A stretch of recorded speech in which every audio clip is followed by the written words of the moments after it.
MSCI 선진국 지수 편입이 될까? 편입되면 어떻게 되나? 또 이제 어떻게 보면은 희망 고문하는 거 아니냐라는 얘기들이 나올 수 있고, 저도 이거 약간의 희망 고문 같은, 너무 그리고 설레발치는 느낌이 좀 들긴 합니다. 무조건 된다라고 약간 보는 분위기가 있는 것 같은데 그거는 조금 위험한 것 같아요. 근데 이게 뭔지, 그리고 지금 상황이 어떤지를 근데 체크를 해봐야 될 것 같아가지고 함께 좀 보도록 하겠습니다. MSCI 선진국 지수 편입 기대, 외국인 문칫돈 들어오나. 코앞으로 다가온 MSCI 연례 시장 분류 발표입니다. 그러니까 모건 스탠리 캐피털 인터내셔널 지수의 약자가 MSCI입니다. 이게 6월에 연례 시장 분류를 해요. 이 발표를 앞두고 기대감도 커지고 약간의 우려도 있는 거죠. 근데 저는 반반 치킨인 것 같긴 한데, 이게 왜 중요하냐면 선진국으로 들어가야 되는 우리는 경제 규모라고 보고 있는 건데, MSCI 기준에서는 아직까지 신흥국 이머징 마켓으로 돼 있어요. EM은 이머징 마켓의 약자입니다. EM으로 돼 있기 때문에 그러면 어떻게 되겠어요? 자금 자체가 선진국에 넣는 자금이랑 투자하는 자금이랑 신흥국에 투자하는 자금이랑 다르잖아요. 이거 입장 바꿔놓고 생각하면 돼요. 여러분이 자본가예요. 자산가야. 근데 투자를 포트폴리오를 좀 나누고 싶고 그냥 국가에만 투자를 할 수 있다라고 보면은, 미국에 투자하는 거하고, 저 진짜 이거 비하하는 거 아닙니다. 동남아시아 국가들에 투자하는 거하고 여러분 어떠세요? 어디다 투자하시는 게 비중을 더 크게 둘 거예요?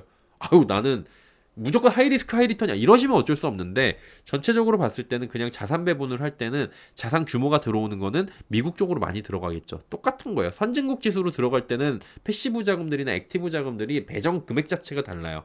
근데 신흥국 지수로 분류가 되면은 꽤 쪼그라들죠. 그러니까 지금 우리가 자금이 들어와 줘야 되는 규모가 경제 규모에 비해서 적다라는 거예요. 그럼 이걸 빨리 바꿔가지고 신흥국으로 들어가야 되는데 번번이 탈락을 하다가 이번 좀 되지 않을까? 이런 생각을 하는 거죠. 왜냐면은 이머징 마켓으로 계속 머무는 것 자체가 우리나라의 코리아 디스카운트 문제가 만들고 있는 그런 것이다라는 지적들도 있어요. 근데 코리아 디스카운트의 원인이 물론 이런 패시브 자금이 적게 들어오는 것도 있지만 그것 때문일까요? 아이, 뭐 찾으면 끝도 없지. 근데 어쨌든 간에 오늘은 이 얘기하고 있는 거니까 이걸 보시라는 거야. 근데 금융당국이 MSCI 선진국 지수 편입을 위한 주요 제도 개선 작업을 사실상 마무리했다고 공식 발표했어요. 한국의 투자 환경이 대폭 개선됐다. 이런 평가도 받아요. 그러다 보니까 이번에 될 것 같은데 이런 기대감이 설레발이가 나오는 거예요. 그러다 보니까 선진국 지수의 승격 가능성도 조심스럽게 제기가 되고 있는 겁니다.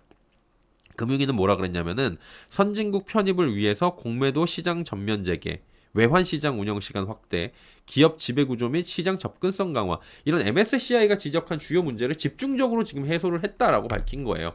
그러니까 바꿔, 니네 이거 개선해, 바꿨다니까 지금 이거예요. 그러면 시장에선 지금 어떻게 평가할까? 그래도 기대감은 역대 최고조다. 왜냐면 바꾸라는 거 바꿨으니까.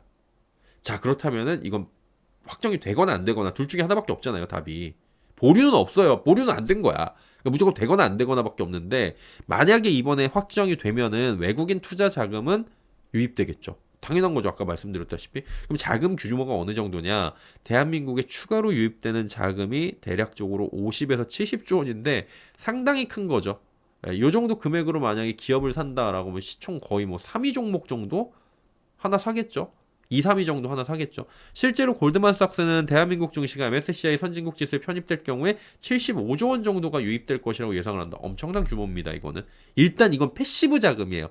그 패시브 자금이 기계적으로 들어오면 어떻게 돼요? 액티브 자금도 들어오겠죠. 이거 여기 오르니까 더 사야지. 여기에 뭐 반도체를 사야지, 2차 전지 사야지, 뭘 사야지, 성장주 사야지, 이런 자금이 액티브 펀드가 들어온다고요. 그러면 이제 선진국 지수 편입이 된 이후에 리스크 프리미엄 감소를 이유로 비중 확대를 제시를 하면서 들어올 확률들이 높아진다. 글로벌 자산운용사들은 선진국 시장을 중심으로 포트폴리오를 구성하는 경우가 많은데, 그럼 이제 선진국 지수에 들었으면 대한민국도 거기에 들어갈 수 있다. 이런 얘기를 하는 거예요. 즉 MSCI 변동에 따라서 패시브 액티브 자금이 같이 들어오고, 여기에 따라서 이제 ETF도 리밸런싱이 이루어지면 여기다가 또 이제 자금이 들어오죠. 전반적으로 선순환, 훈풍이 기대가 된다라는 거예요. 여기까지가 좋은 점, 단점도 있겠죠. 단점이 아니라 지금 우려되는 것도 있겠죠. 편입이 실패하면 이건 우려예요. 이렇게 설레발이 쳐놨는데 이게 문제라는 거. 이렇게 설레발이 쳐놨는데 안 되면 문제가 발생하는 건데, 편입 기대감을 선반영해서 매수에 나섰던 외국인 자금이 좀 빠르게 이탈을 할 수가 있다라는 얘기들이 나와요. 선제 매수세가 집중됐던 게 금융 IT 대형주 종목군인데 차익 실현이 나올 수 있다라는 겁니다. 과거 2010년도 MSCI 대만이 편입을 기대를 했는데 무산됐어요. 그래갖고 수급 이탈이나 증시 조정을 겪은 바가 있다라고 밝혔습니다. 그러면 이번에 만약에 안 됐을 때 조정은 한 5에서 10% 단기적일 것이다. 왜냐면 들어왔던 자금이 일부가 들어왔고 일부가 빠져나가는 거니까. 이 말인즉슨 이 분위기 잘 보면서 단기 포지션이라도 빠르게 움직일 준비도 해야 된다라는 말이고, 설레발이를 너무 쳐놓으면은 이게 사실 자금이 들어오지도 않았는데 불구하고 이거 핑계대고 공매도 치고 이거 핑계대고 또 그런 애들도 생길 거라고요. 그래서 그런 부분들까지도 우리가 체크를 하고 있어야 된다. 투자자 입장에서는 이 말씀을 드리는 거고, 하락을 할 경우에는 누군가한테는 저는 이거 오히려 기회가 될 수도 있다고 봅니다. 왜냐면 이거 단기 조정이니까. 어차피 안 될 거였고 들어온 자금들 빠져나간다는 핑계인 거니까 조금 기다렸다가 그 뭐 단기 조정 끝나고 나면은 매수할 사람들은 매수해도 이거는 진짜 기회가 될 수도 있다라고 해가지고 요거는 좀 체크를 잘 하시는 게 좋을 것 같고요. 개인적으로는 뭐 이거를 긍정적으로 보지 않는다는 건 아닌데 돼야죠. 되는 게 좋고 그래야지 우리나라가 막 코스피 2,800 금방 올라가고 3,000 가고 그러는 건데, 너무 희망회로 돌릴 필요 없어 보입니다. 이번에도 기대감이 좀 너무 과하게 지금 풍선에 바람 넣는 거 아닌가라는 생각이 들고요. 패시브 자금도 그렇게 세게 안 들어왔을 확률이 있어요.